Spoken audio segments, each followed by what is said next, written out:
à tous. Alors, cette fois-ci, on va revenir un petit peu sur un point qu'on avait abordé dans une vidéo, sur les différents moments d'un petit être harmonique. Donc il y avait l'équilibre, les cadences et les marches. On va parler des marches spécifiquement aujourd'hui. Et notamment, on va essayer de les ranger un peu, puisque c'est quand même ce qu'il y a de plus beau dans la musique. Mais ça se range finalement assez facilement.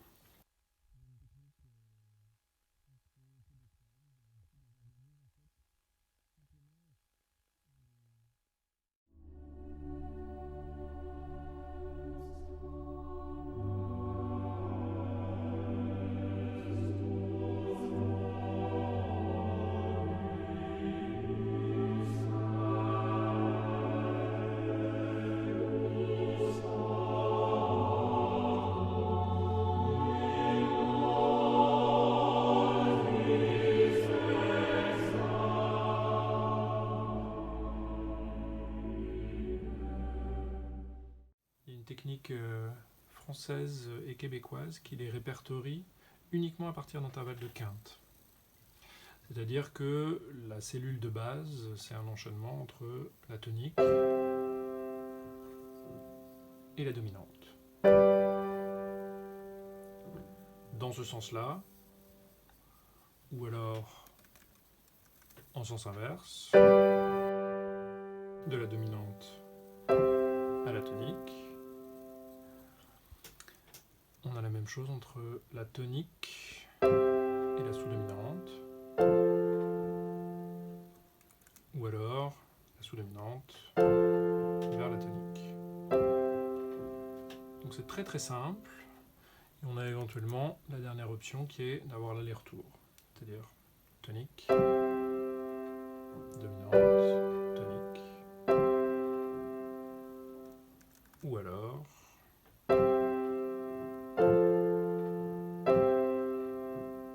tonique, sous-dominante, tonique. Ce qui est intéressant, c'est qu'on a en fait une symétrie de quinte. D'ailleurs, la sous-dominante, c'est pas parce qu'elle est sous la dominante qu'on l'appelle comme ça, c'est parce qu'il y a la dominante du dessus, une quinte au-dessus, et la dominante du dessous.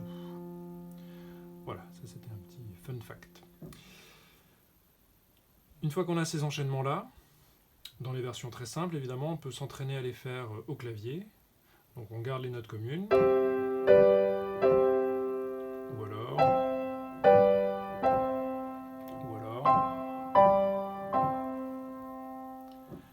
Et même principe avec la quarte et la sous-dominante.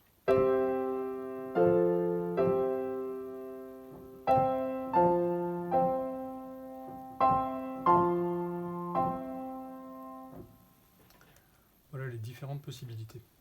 Évidemment, on peut le faire aussi ensuite avec des choses un peu plus élaborées, par exemple, celle-ci qu'on peut quand même apprendre.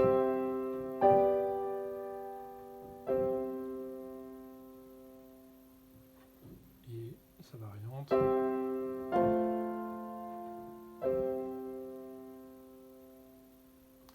Donc là, pour ceux qui ont regardé la vidéo sur les moments harmoniques, ça peut ressembler aussi à des prolongations. C'est une manière de broder un accord de tonique par la dominante ou par la sous-dominante. Là où ça devient intéressant, c'est quand on les range. Donc ça donne ce petit tableau. On en voit 12. Et il s'explique d'une manière assez simple. C'est qu'en fait, on a d'un côté les marches descendantes, de l'autre les marches ascendantes, en parlant des fondamentales, hein, pas forcément du dessin musical. Les premiers systèmes, les marches donc font le mouvement 5-1. Les deux systèmes suivants, en orange, le mouvement 1-5. Et le dernier système, 1-5-1. Et finalement, les systèmes alternent entre un intervalle de progression à la seconde ou à la tierce. Puisque pour qu'il y ait une marche, il faut qu'il y ait un modèle, 2 accords par exemple, donc cela. Et puis il faut qu'on reproduise ce modèle ailleurs, en décalant par exemple.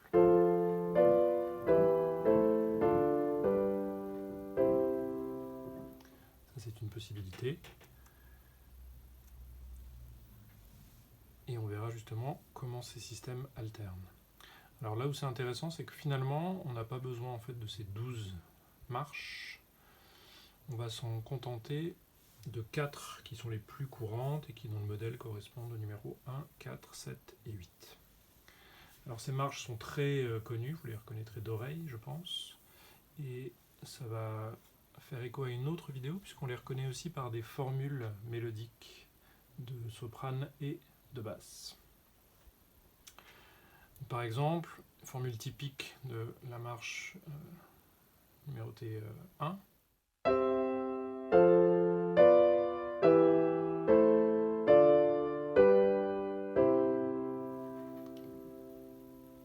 Donc on voit bien ce motif en quinconce un peu.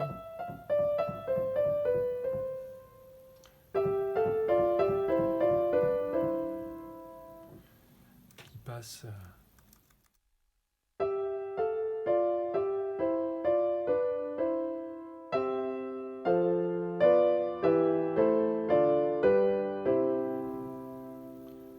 entre les voix. Et il peut se présenter d'une manière aussi renversée.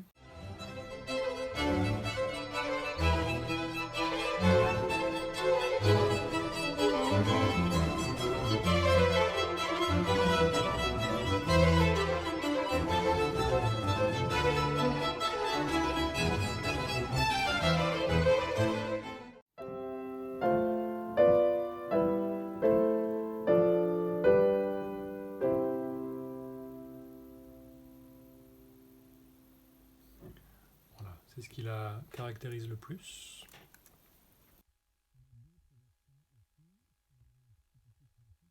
Donc un exemple tiré de Mozart.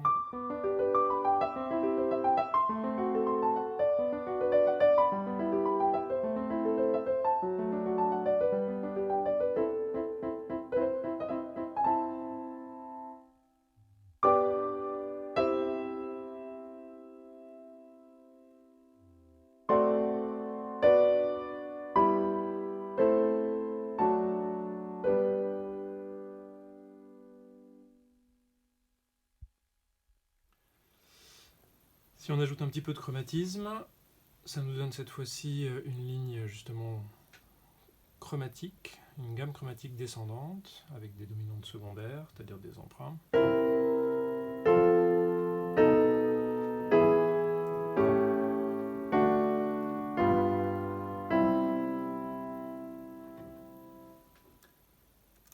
Ou alors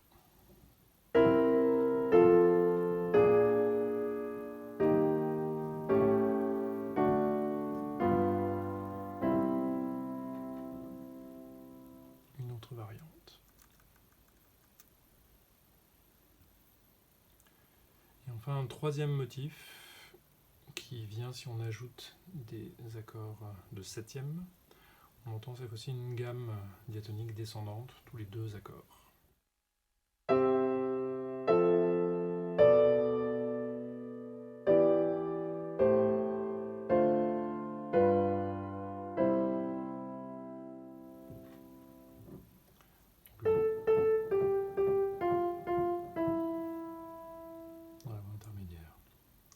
Ça marche évidemment aussi en mineur si on le souhaite.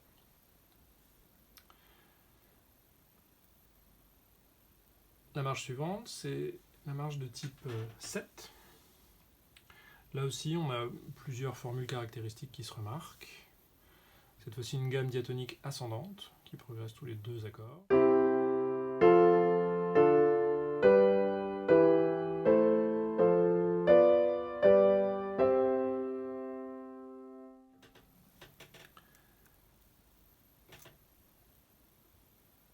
Ou une gamme chromatique, là aussi si on utilise des dominantes secondaires.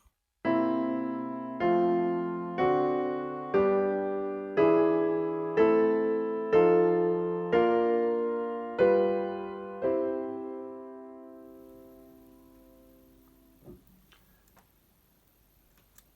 une autre version.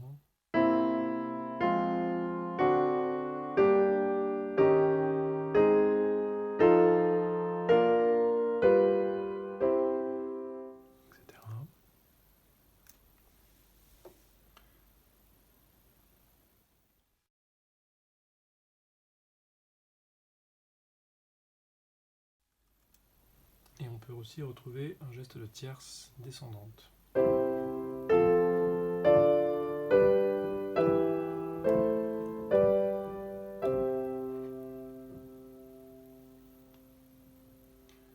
Notamment par les mouvements contraires qu'on entend.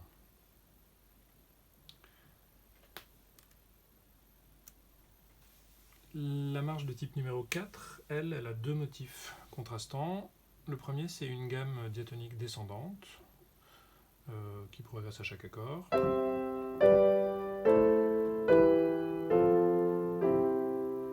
c'est la formule typique de Pachelbel, évidemment.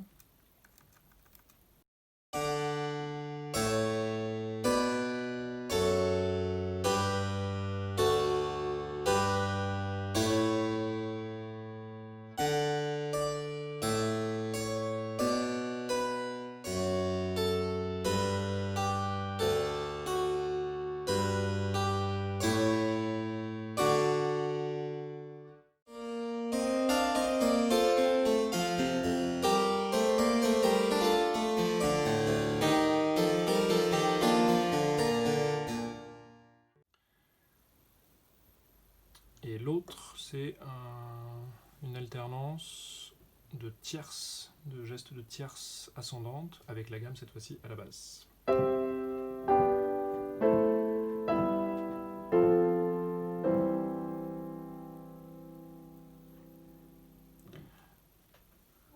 Comme par exemple dans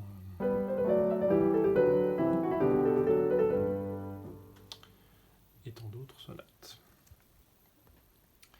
Et enfin, la marche numéro 8, qui a comme motif caractéristique cette fois-ci le plus courant d'une gamme ascendante diatonique à chaque accord. Ou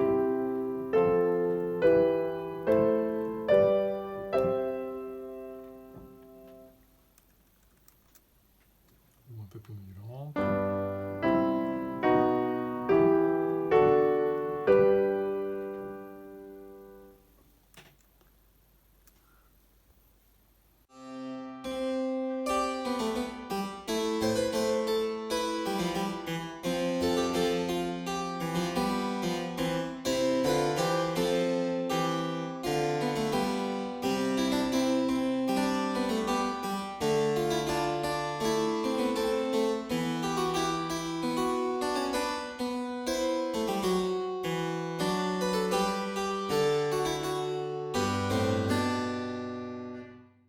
Voilà pour les grandes familles. Je mets un PDF aussi, puisqu'évidemment le but du jeu c'est de les jouer et de les transposer pour qu'elles deviennent naturelles et qu'elles puissent venir dans l'improvisation. Et après tous ces outils, on se lancera dans des exemples d'improvisation un peu plus continus. Bon travail!